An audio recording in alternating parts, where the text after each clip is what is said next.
थे। धनंजय गिरि जी देख रहे हैं अब यहाँ कांग्रेस तो एक नई कांग्रेस जो है बनाने में यहाँ जुट गई है। बिहार में तो कल आपने राहुल गांधी को गरजते हुए देखा ही। अब गुजरात की बारी है, यहाँ पर भी 2 दिवसीय अधिवेशन और यहाँ पर भी एक नई ऊर्जा पार्टी में संचालित हो, उसकी भी कोशिशें शुरू हो गई है। पूजा जी, बिहार में कहावत है कि जो बादल गरजते हैं वो बरसते नहीं है, और कांग्रेस क्या से क्या हो गई देखते देखते। कांग्रेस को साबरमती के संत की नहीं याद नहीं आई है। कांग्रेस को सत्ता याद आई है।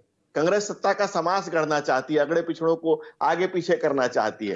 कांग्रेस कभी अपने पिछड़ों का ध्यान दिया होता तो ये स्थिति ही नहीं आती। अब्दुल गफूर, भिलाई पासवान, दरोगा प्रसाद, सीपी, डीपी यादव, मुंगेरी लाल जैसे तमाम नेताओं को कांग्रेस ने दरकिनार किया, और कांग्रेस को सत्ता से दूर होने पर उसकी याद आई है। साबरमती के संत के सपने थे राम राज्य, उसको राम को काल्पनिक बताया। समाधि पर लिखा हुआ अंतिम शब्द थे हे राम, कांग्रेस ने इनके नेतृत्व में कांग्रेस का ही हे राम हो गया। कांग्रेस कहां जा रही है, किस ओर जा रही है, किस ओर चल दी? कांग्रेस कलेवर बदलना चाहती है, लेकिन किसके लिए? सत्ता के लिए। साबरमती के संत के सपने को साबरमती की संतान आज सातत्य दे रही है। आज नरेंद्र मोदी के नेतृत्व में लगातार हम 7वीं बार गुजरात में सत्ता में हैं, और नरेंद्र मोदी के नेतृत्व में आने के बाद से इस देश में एक नई राजनीति का आगाज हुआ है, जिसको हम प्रो इनकम्बेंसी कहते हैं। हम जहां भी शासन में जाते हैं हम लगातार रहते हैं, क्योंकि हम रेस कोर्स के सियासी घोड़े नहीं है, हम लोग कल्याण मार्ग के सिपाही हैं। हम इस देश की सातत्य को, इस देश की साधना को, इस ऋषियों की संस्कृति को जीवंत और प्राणवंत कर रहे हैं। जिस गुजरात ने कभी सरदार पटेल जैसे गृह मंत्री दिया था, आज अमित शाह जैसा ही लौह पुरुष उनके अधूरे सपने को पूरा अमित शाह जी ने किया। धारा 370 का समाप्त करके भारत के झंडे के नीचे पूरे देश को लाकर खड़ा किया।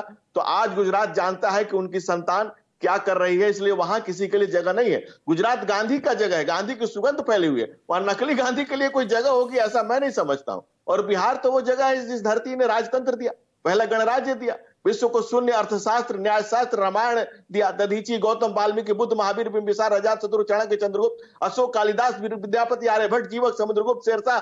मैं कहने बैठूं तो दिन समाप्त हो जाएगा। ऐसे बिहार जहां पर मोहनदास आते हैं और महात्मा बन के जाते हैं, ऐसे बिहार में तो लालू के लाल से ललकार करने के लिए लेकिन कल तो आपके सभी नेताओं की नजर बिहार यात्रा पर थी राहुल की। लगातार राहुल को लेकर तंज कसते नजर आ रहे थे, तो कहीं ना कहीं हलचल तो मचा दी ना राहुल ने बिहार पहुंचकर। और अब गुजरात में भूल गए 2017 का क्या रिजल्ट रहा था? 99 पे आपको रोक दिया था। पूजा जी, सर झुकाना पड़ता है जनता के कदमों में। सियासत में हाथ सरदारी नहीं आती। हम कहां रुके? हम तो 2 से शुरू हुए थे। हमारा सफर तो 0 से 0 से शुरू हुआ था, लेकिन शिखर पर हम हैं और बने रहेंगे। जनता के आशीर्वाद से हम कह रहे हैं, जनता के हमारे आशीर्वाद हमारे साथ प्राप्त है। और अगर आप बात कर रही हैं भीड़ की, तो भीड़ और वोट के फर्क को जो राजनीतिक दल नहीं समझेगा, उसका दिनों दिन यही हाल होगा। 21 राज्यों में राहुल गांधी जी के नेतृत्व में चुनाव हारे हैं। आगे जो होगा चुनाव, और आते जाएंगे राजनीतिक दल, बनेंगे बिगड़ेंगे, लेकिन हमारी प्राथमिकता इस देश का आम आदमी है, इस देश के समाज है।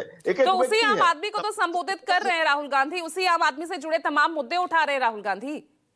पूजा जी, समीकरण से समाज नहीं गढ़ा जा सकता। समीकरण से अगड़ा पिछड़ा जाति जोड़ करके समाज सत्ता पाई जा सकती है। हम समाज को बनाने निकले, हम समाज को गढ़ने निकले, हम देश को एक सबका साथ, सबका विकास, सबका विश्वास, सबका प्रयास का महामंत्र को लेकर के निकले हैं। नरेंद्र मोदी का दिया हुआ महामंत्र आने वाली पीढ़ियां इस पर मंत्रणा करेगी कि मोदी जी अपने आप में एक मंत्र थे, जिन पर आने वाली युगों में कहेगा कि हजारों साल तक नरगिस अपनी बेनुरी पे रोती है, तब जाके होता है चमन में नरेंद्र मोदी जैसा दीदावर पैदा। ये बेचैनी तो नहीं बढ़ गई धनंजय जी? ये कोई बेचैनी तो नहीं बढ़ गई है? बिहार में चुनाव साल के अंत में है और देखिए शुरुआत से ही कांग्रेस अब तक 3 दौरे कर चुके हैं राहुल गांधी। गुजरात में आप देखिए फिर पहुंच गए हैं, लगातार गुजरात पर आपको ललकार रहे हैं। चुनाव 2027 में है, लेकिन देखिए तैयारी, सक्रियता देखिए जरा कांग्रेस की। पूजा जी, आप ही लोग, मीडिया के लोग कहते हैं कि भारतीय जनता पार्टी चुनावी मशीन है। 24 घंटा 365 दिन, सातों दिन और 8 पहर हम चुनाव के लिए तैयार रहते हैं। राहुल जी कभी कभी पॉलिटिकल यात्री हैं, कभी कभी आते हैं, पॉलिटिकल टूरिज्म पे आते हैं और चले जाते हैं। कांग्रेस का जब बोरिया बिल्ड सर समेटते चले जाते हैं। अच्छी बात है, राजनीतिक असहमतियों का सम्मान लोकतंत्र है, और हम उनके साथ असहमत हैं, लेकिन फिर भी उनका सम्मान करते हैं। राहुल जी आते हैं, कुछ कहते हैं, लेकिन बिहार की अगर बात करेंगे तो बिहार में तो राहुल जी का मुकाबला लालू के लाल से है। लालू के ललटेन से ललकार है, क्योंकि उनको कन्हैया कुमार नहीं स्वीकार है, उनको पप्पू यादव नहीं स्वीकार है, और कांग्रेस को दोनों चाहिए। ठीक है, जवाब दीजिए प्रियंका गुप्ता। अब यहाँ